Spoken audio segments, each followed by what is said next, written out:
Blizzard has been relatively stagnant for years, really, with Battle for Azeroth being a dud, with Overwatch and Hearthstone being pretty flat, Diablo 4 being late, and Diablo Immortal alienating their core consumers, and the massive Hong Kong situation. Well, that means that all eyes are on this year's Blizzcon.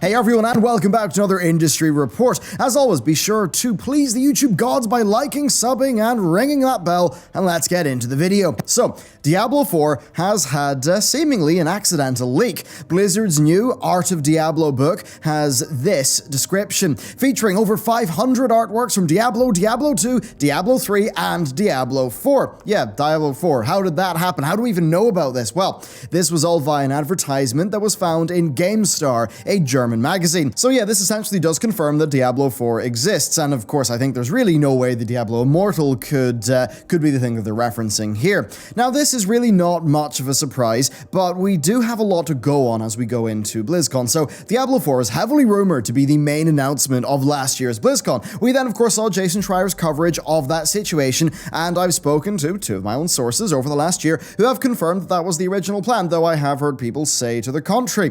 Now that cancellation led to Diablo Immortal being the only major announcement of the con, which is a pretty darn terrible look for Blizzard, one that was just notable in light of their prior decision making. Because BlizzCon was famously not held in 2012, Blizzard had a packed schedule of upcoming, already announced games with Diablo 3, Mists of Pandaria, and Heart of the Swarm, and that pretty much meant they wouldn't have much to do at the show, so they didn't hold it. Now, I think that means that from a long way off, if they knew the BlizzCon 2018 would have had basically nothing, then they probably wouldn't have held it, yet they did hold the convention.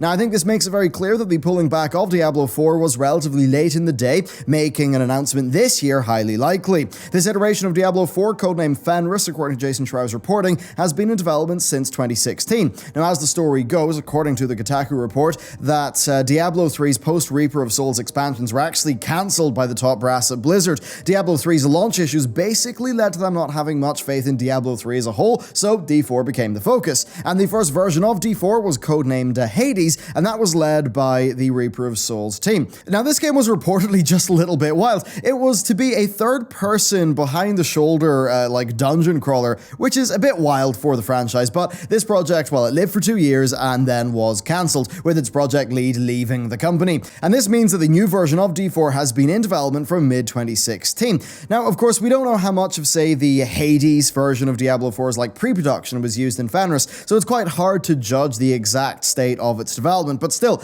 mid-2016 to mid-19, that's 3 years of development, and that is from a fairly legendary experienced studio.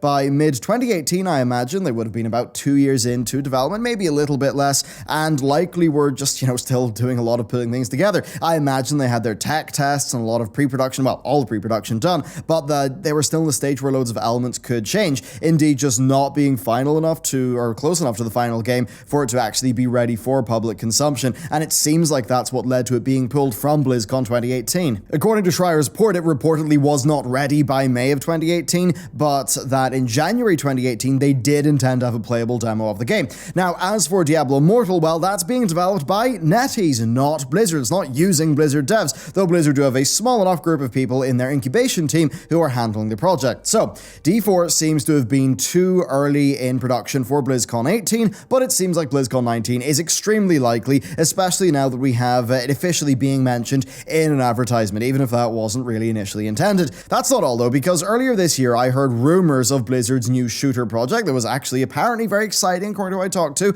but that it had actually taken quite a lot of resources away from Overwatch 2 development. Now, what I heard was really too early to report on and wasn't really that newsworthy, but later on this year, Kotaku posted a report on the cancellation of a StarCraft shooter, with it also actually being rumored that a pretty large number of mobile games developed internally at Blizzard had been cancelled, and that's all in line with them shifting the development focus towards their core products. Now, this does make a lot of sense given Activision Blizzard's broader goal of just increasing the dev headcount and shipping more product. Now, because of this, I believe that Overwatch 2 is highly likely as an announcement. We've seen some leaks about, it being a PvE game that also has a PvP component and leveling and things like that, but they're not really that verifiable as leaks. I do know that this project has been worked on for a decent recent amount of time that's taken away a lot of dev assets from Overwatch 1. I know it's got a large PvE component, and I think given the massive slowdown in Overwatch's development, even what you see externally, you know, that team, they still have jobs, they still turn up to work, so it's pretty darn clear that Overwatch is the main focus, or Overwatch 2 even. Now, I anticipate an announcement for this, but to be honest with you, I think it's a bit less of a surefire expectation than with Diablo 4. Then next, we've got World of Warcraft, the main thing that I've covered in YouTube for years. The next expansion pack will almost certainly be announced this BlizzCon. Now, Warcraft still is a bit like Blizz's big cash cow. It's got more recurring revenue than Overwatch, and it has a development pace that sees Blizzard release a new full-price expansion every 2 years, and then maintain the subs, and of course they've been increasing the scale of the cosmetic monetization, so it's making a lot of money. I mean, in a recent earnings report, Activision Blizzard referred to Call of Duty and World of Warcraft as being their big main franchises, and that does just go to show you that even though WoW is not as much in vogue these days, I mean, it still has a lot of revenue generating power, and of course that will only rise with Classic. Now, with Battle for Azeroth's class development essentially halting, it seems to me like the next expansion will have a lot of class changes. Broadly, Blizz seem to be aware of Battle for Azeroth's failings. That poises them to do a better job for WoW's next outing, and that does mean that yes, the bizarre TikTok quality pattern of the WoW team rather upsettingly just seems to be a thing,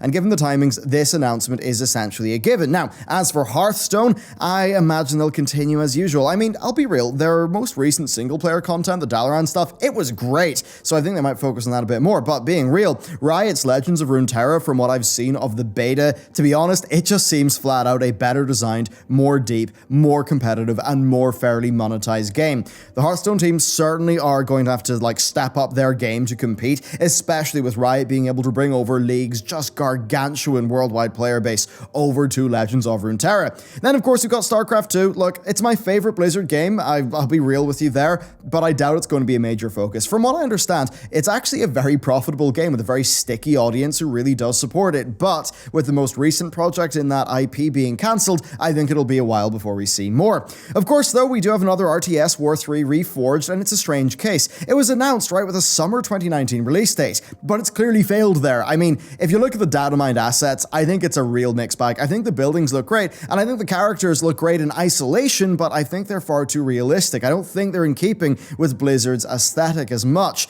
and I think when you see them in context, you just see that the readability of the game has went down quite a bit. But still, for the lore nuts, a remastered storyline with big character draws could be a big win for Blizz, and I imagine that basically just getting this project up to somewhere near Blizz-like quality has been a challenge. Most of the assets, from what I understand, are outsourced, with it being managed by Blizzard's Classic Games team, but seemingly though, development was just not too smooth on that project. I mean, the delay is pretty darn obvious, isn't it? And with its beta looming, I would expect to see a development update at BlizzCon with a very firm release date. So basically, you're looking at a World of Warcraft expansion in 2 games, and that would make it pretty much the largest BlizzCon ever. The big question though is whether they will have surprises, and to be honest with you, I doubt they'll have big surprises this year. I think they'll be next year. Blizzard seem to have shifted development away from their speculative projects and just over to getting World of Warcraft, Diablo, and Overwatch in good order. They certainly will have other projects, ones that we won't know about, and I would expect those to be 2020 announcements. I think 2020 would be sensible, given how it won't be a year with a WoW expansion, and how Blizzard would,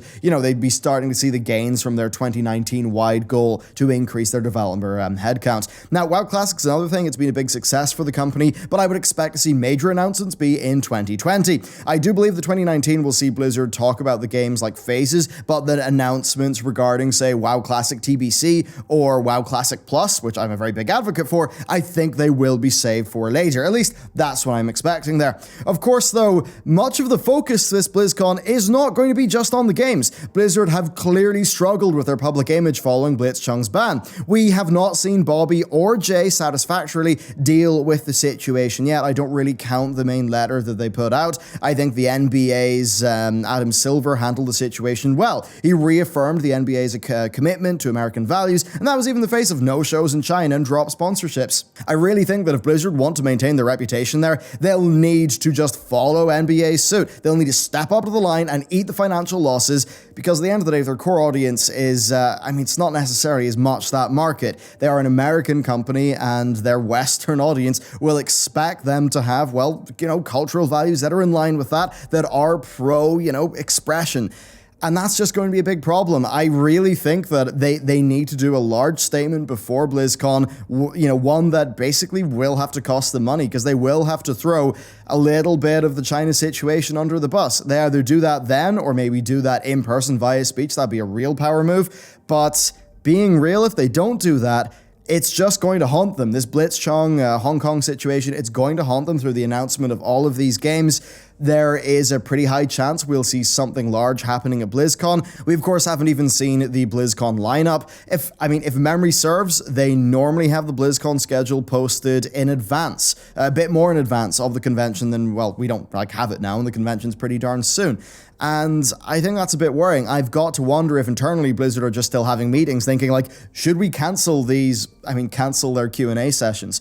I've got to wonder if they'd rather just cancel the Q&A sessions and then move on to just have more dev panels or something like that. Given the quality of those Q&A sessions normally, I actually prefer that as a viewer. I think the Q&As are generally a big waste of time, but they obviously know someone's going to go in with their pre-screened question about maybe class changes in the new World of Warcraft expansion, and then they're going to talk about Hong Kong, and then say the World of Warcraft developers are just going to be stuck up on that stage feeling very awkward indeed, because, that's all stuff above their pay grade. So a very interesting situation from a company that, as the various US politicians said, is a pillar of the gaming community. They stand to gain so much from BlizzCon 2019. It was all lined up for this to be their big comeback, but in how they've handled Blitzchung, they've primed their own torpedo, shot it out, and then kind of guided it back onto themselves, or something like that. So it's going to be, it's going to be certainly something to follow. I think I can guarantee that much. Thank you very much for watching this video. Let me know what you think about Blizzard's future prospects in the comments below. And with that, I'll see you next time.